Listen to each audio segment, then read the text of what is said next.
দিন যেন যার ভরসা করে আপনারা আছেন সন্তান আমার দেখবে, ওই সন্তান চিতা পোড়ানোর পরে, ওই সন্তান কলসি ফাটানোর পরে, ওই সন্তান তিনটে দাগ কেটে বলবে ওই দিকে আর তাকাতে, ওই দিন তুমি একা হয়ে যাবে।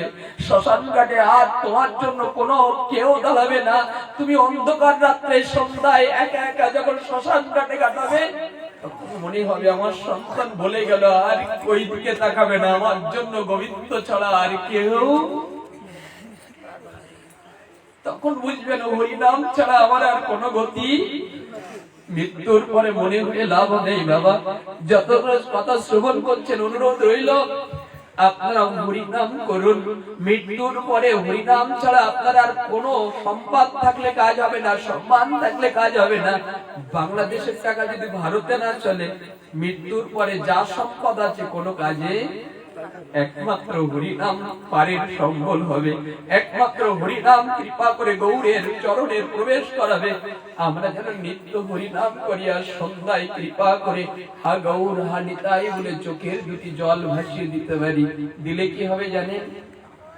গৌর বলেছেন যদি কেউ চয়ন জলে আমার কীর্তন করতে পারে, আমার স্মরণ করতে পারে, আমি কথা দিচ্ছি মৃত্যুর পরে তোমার সন্তান যেমন তিনকে তাক কেটে বলে ওই দিকে তাকাতে নেই, আমাকে ভজন করলে, আমাকে নয়ন জলে বসে কীর্তন শুনলে, আমার কথা ভাগবত কথাগুলো শুনলে, আমি কৃপা করে সেই দিন তোমার সন্তান ভুলে গেলেও চিতার পরে আমি গোবিন্দ দাঁড়িয়ে থাকবো। কথা দিলাম কৃপা করে তেও না থাকলেও আমি গোবিন্দ তোমার জন্য এই জগতে দাঁড়িয়ে থাকবো, কেউ জান নাই আমি গোবিন্দ দাঁড়িয়ে থাকবো।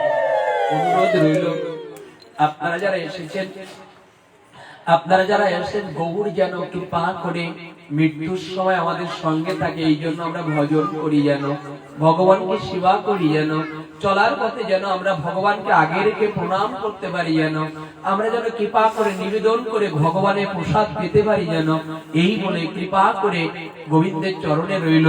হে গোবিন্দ, আজ যে বাইরকড়িয়া গ্রাম প্রাঙ্গণে বিশ্বনাথ দাস,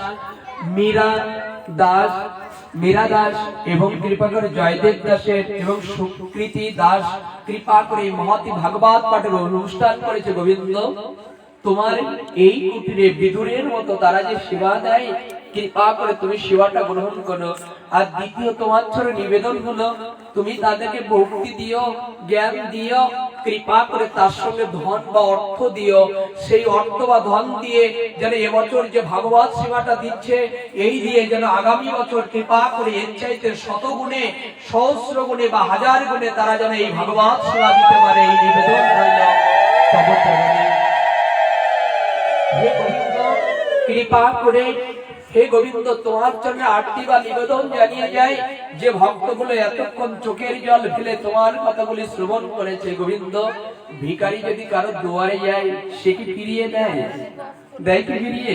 কাঙাল আর ভিখারি গেলে তিনি ফিরায় না। আমরাও তোমার চরণে কাঙাল বা ভিখারি হয়ে দাঁড়িয়ে গেছে, আমাদের ফিরিয়ে দিও না। আমার ছেলে যদি কৃপা করে শেষ বেলায় না হয়, গোবিন্দ যারা এই কথাগুলি শ্রবণ করে তোমার এই কান্নায় তোমার সামনে তোমার চোখের জলে ভেসে গেছে, শেষের দিনে এই ভিক্ষা চাই, যেদিন কেউ থাকবে না তুমি এই ভক্তদেরকে কৃপা করো যেন তোমার ওই নাম করতে পারে। একটি কথা বলি, আজ রাত্রে যদি শয়ন করি, আজ রাত্রে একটু লক্ষ্য করবেন, এখানে শয়ন করি তার আগে যারা এসেছি আমরা লক্ষ্য করছি, আজ রাত্রে যদি শয়ন করি, যদি আমরা আত্মা চলে যায়, হিংসা থাক, ঝগড়া থাক কারোর সঙ্গে, একটু লক্ষ্য করেন না তাকে আর জড়িয়ে ধরা যাবে? সকালে আত্মা চলে গেলে লাশ হয়ে যাব, আমার চরণে তেল হলুদ নিয়ে যাবে, অপরাধ ক্ষমা করে এসো, যাও ক্ষমা চেয়ে এসো। কিন্তু মৃত ব্যক্তিকে আর ক্ষমা করে দিতে পারে কি? তাহলে উত্তর দিয়েছি কি জানেন? রাত্রে মারা গেলে না, সকাল হলে হাত আর উঠবে না। তাই হাত যখন আছে, গোবিন্দ যখন হৃদয়ে আছে, আমি অনুরোধ করবো হিংসা ভুলে গিয়ে, অহংকার ভুলে গিয়ে মা মায়েদের সঙ্গে একটু জড়িয়ে ধরুন। আর হয়তো সকালবেলা গোবিন্দ বলা হবে না, কাল হয়তো গোবিন্দ সেবা করা হবে না, কৃপা করে বাবারাও দাঁড়িয়ে যান, অপরজনকে একটু আলিঙ্গন করুন। আজ হয়তো গোবিন্দ শরীর দিয়েছে, আত্মা দিয়েছে, কাল হয়তো পাবো না। আমরা সবাই উঠে দাঁড়াই, উঠে দাঁড়িয়ে আমরা একটু আলিঙ্গন করে আমরা উঠে দাঁড়াই। এই বলে এখানে পাঠ বিশ্রাম রইল। শ্রী শ্রী নিতাই গৌর বিধি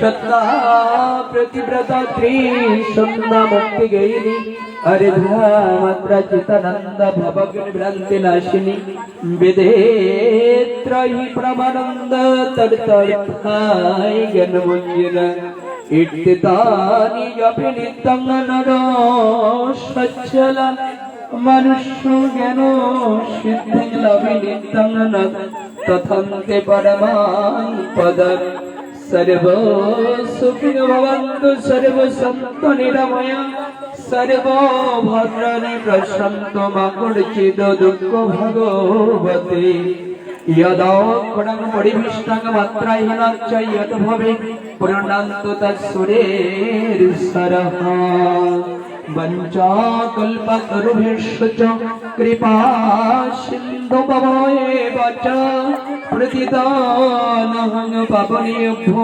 सर्ववैष्णवेभ्यो नमो नमः। সকলে সুখী হোক, সকলে কৃপা করুক গোবিন্দ, এই বলে নীতি রইল। যারা কীর্তনীয় আছেন আমার বাবারা কৃপা করে চলে আসুন, অনেক দেরি হয়েছে। আমাদের পরম স্নেহপাদ অনেকে হৃদয় মন্ডিত অনেক স্তরে দাঁড়িয়ে আছে।